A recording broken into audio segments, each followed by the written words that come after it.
This conference will now be recorded. Thanks for calling in, folks.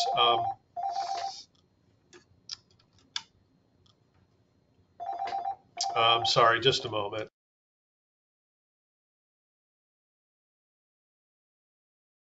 Okay, so unfortunately, we don't have a representative from Providence Seaside this morning. They weren't able to make it, but we do have Judy Geiger from Columbia Memorial Hospital and Margot Lalich from the Clatsop County Public Health Department. So as we normally do, we'll have our participants give any information they have to start off. So Judy, if you have any updates from CMH, you can go ahead. Sure. It looks like COVID has just sort of come to a plateau for us. We're seeing typically in the hospital between 2 and 4 patients a day with COVID, and it doesn't seem to be going up or down much, just somewhere in between that. So we're still seeing it, but we're not having a major surge anymore. Probably one of the things you might be most interested in is that this week we're going to begin vaccinating our caregivers with a booster if they're interested in having one. And we're going to have 3 different vaccine clinics for that over the next 3 weeks. On, I believe it's November 17th. Oh, maybe I'm wrong. I think it's November 17th, though.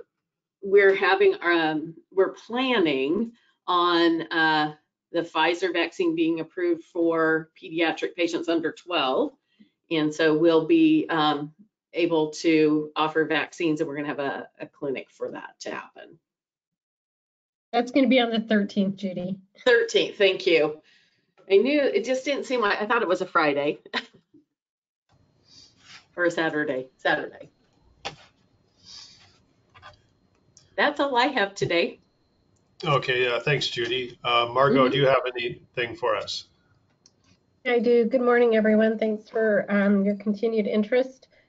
Just a little bit of updates here and there. Yes, we're pleased, of course, to see the decrease in the number of cases at our own testing site out of Camp Raylia. We continue to test 9 to 12 Monday through Friday. Most of the positives, and again, our number of positive cases are going down, are in those who are unvaccinated. And we're very much supportive of returning kids to school and being able to test them out so they can return back to school as soon as possible if they are in quarantine. Our PIC continues to triage calls, 100 plus calls a week, up to 300 calls. Again, more coming in right now. People are curious about the booster and how they can get vaccinated. I'm really pleased to see that as an ongoing effort, the collaboration and cooperation of so many different partners, our OHA partners, our nonprofits like our CBOs like CCA and Consuelo Hispano, all coming together to offer not only primary first and second dose clinics, but now opportunities to get booster doses as well. We too are beginning our booster dose clinics as well as continuing our primary and second dose clinics. We had our first drive-through booster clinic last night at Camp Raylia. That was a Pfizer clinic, but it was supposed to be Pfizer, but now we're mixing and matching. But we are only giving Pfizer at that, and it went very well and worked out some kinks as one would expect the first time you launch a new operation. And so we'll be continuing to do that. So testing in the morning, drive-through boosters in the afternoon. And again, that's a booster clinic only. And then next week, start hosting our evening booster clinics for Moderna out at the fairgrounds, with the first clinic being on November 3rd from 4 to 7 p.m. We'll be updating our website and all our other platforms with that information. We're just waiting for the final approvals on the pediatric, and then I know as a community we will be ready to vaccinate those who are ready to receive that pediatric dose. We have about 2,700 5 to 11-year-olds in Clatsop County, give or take a few. And so I think we're prepared in our community to provide vaccinations for those who are ready. And then we're still working to launch our monoclonal therapy clinic and anticipating that will open probably in the next 2 weeks. We have a site visit out at Camp Rylea tomorrow, but again, as with everything else we've done, we're working together and making sure that we've got the T's crossed and I's dotted so that everything goes well once we're providing this intervention to the community. That's it for me. Okay, thanks, Margot. And I'll call on our reporters, ask questions, and then we'll, after each one gets a question, we'll open it up. Joanne Rideout of Coast Radio, do you have a question? Hi, Tom. Yeah, I have a question that I just want to ask it. I don't know if it's possible to answer it, but what I've read is that we're all sort of waiting to see if there's a surge in cases with the colder weather. Is that something that you're on the lookout for here? Do you expect that as people stay more inside, we might see another surge, or is that just not as likely as it might have been in the past from what you know? Well, I think that's a question we both can answer from slightly different perspectives. Again, this is Margot. Yeah, I mean, I think that we've had, when we look at the course of the pandemic, right, we're wise not to get too comfortable. We are out and about in the community the way we weren't last winter, even though we're masked. We're seeing routine respiratory infections going around now that are not COVID, right? They're not flu. And so I think kids are back in school. So I think it's going to be monitored very closely. We will all continue to do our due diligence in terms of having, you know, all the interventions we've been trying to implement for the last 15 plus years. I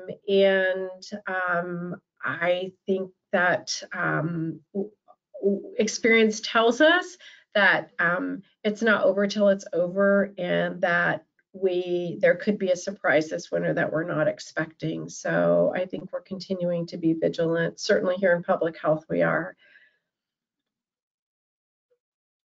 And I would say the same for the hospitals.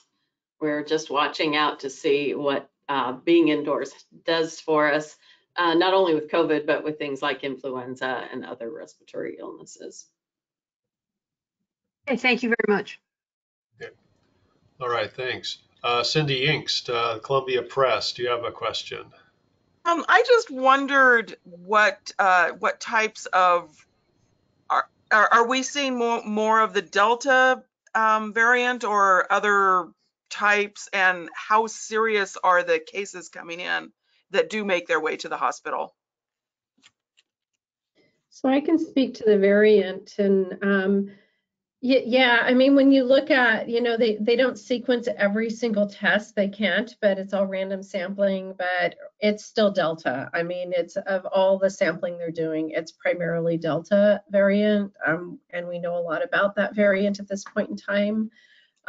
In terms of what the hospitals are seeing and who they're admitting, I'll defer to Judy on that for CMH.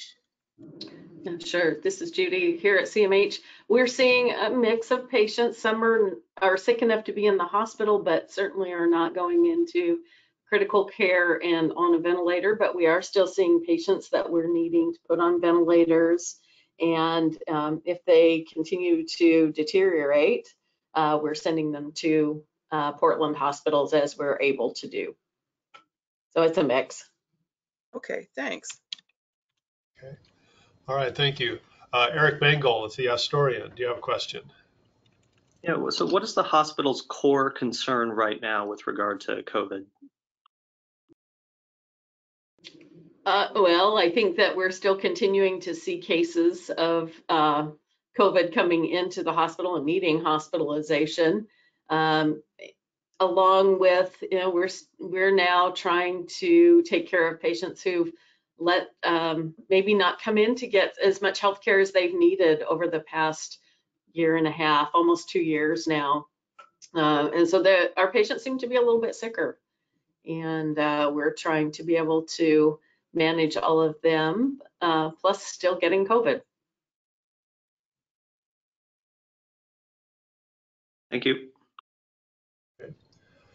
All right, Tom Friel is in on the call too. He was unable to actually join us by audio, but he did email in a question if we're still planning our Moderna boosters November 3rd at the fairgrounds, and I can answer that one. Yes, we are. They're planned for 4 to 7 p.m. Beginning November 3rd, and to be held every Wednesday. Folks who are interested in signing up, you will need to sign up to get an appointment. Just go to the county website. That will take you to the sign up page, and to get your booster for the Moderna booster shot.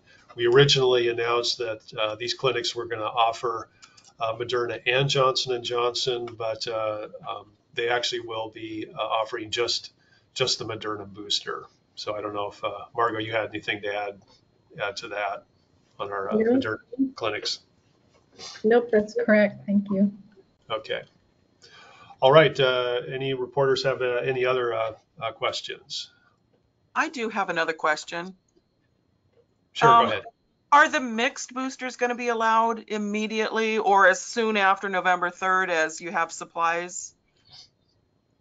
Go ahead. Mixed boosters, because currently anyone who's received Johnson & Johnson, Pfizer, or Moderna is, what I mean anyone, there is some criteria are eligible. So we're already quote unquote mixing in that if you've had, Johnson & Johnson, you can get a Pfizer or Moderna booster.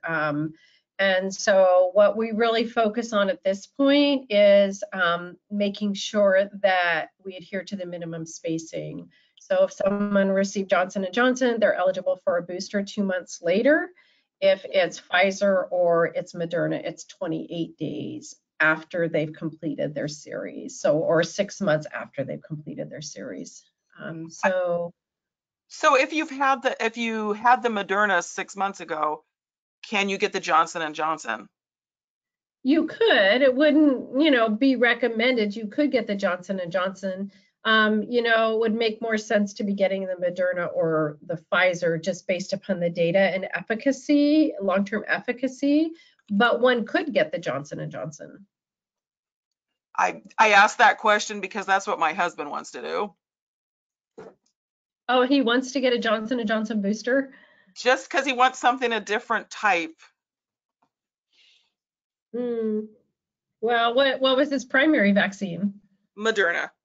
So he could get the Pfizer, and actually it's interesting. There are many who are wanting to get the Pfizer booster, and then there are those who are waiting to get the Moderna booster. So yeah, I would say it depends where he gets, the vaccine information, and he may have based upon whatever his perhaps health or medical history is, may want to consult with his primary care provider to see if they have a specific recommendation. But in terms of our standing order, it covers boosters for all vaccines.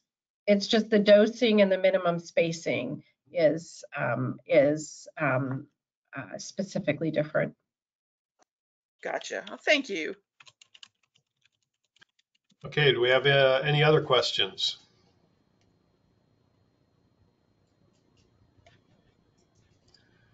Okay, if not, I don't know if we have any final thoughts from Judy or Margot.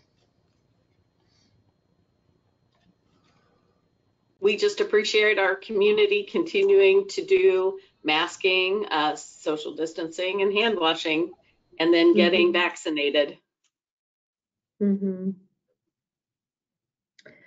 Absolutely. And the collaboration, it just continues. And every community has its challenges, right? But I just I think Clatsop County has done a really, really good job as a whole with our school districts, our families, our community, our healthcare providers, our nonprofits of just working together as we see in all the upcoming clinics. I mean, we have, Oregon Health Authority, their ops teams coming in. We have Medical Teams International coming in with vaccinations and dental vans. We have, our two primary CBOs, Consuelo Hispano and CCA, that have played such a significant role in a successful vaccination campaign, as well as wraparound during all the isolation and quarantine. That continues. So I think we're just all committed to continuing doing this good work and working together till hopefully one day we can call the pandemic over. All right, great. Well, thank you, everybody. To reporters, if you had any questions specific to Providence Seaside Hospital, feel free to email them to me, and I'll pass them on and see if they can answer any questions you have specific to their COVID response. So, thank you, everybody, for taking part, and we will talk to you later.